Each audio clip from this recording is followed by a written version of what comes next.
மனசு, பூ, பால், காத்து, இதோட தன்மை கலங்கமற்றது. ஒருவேளை இது கலங்கமாச்சுன்னா இதை எதுக்குமே பயன்படுத்த முடியாது.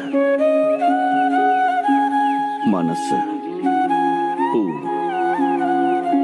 பால், காற்று, இது எல்லாமே தன்னோட தன்மையில இருக்கிற வரைக்கும் தான் ரொம்ப அழகா இருக்கும், ரசிக்கவும் முடியும்.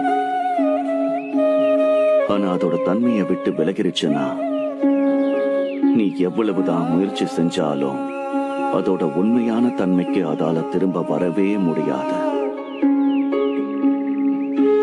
இதுவுமே ஒரு விதமான நம்பிக்கை மாதிரி தான்.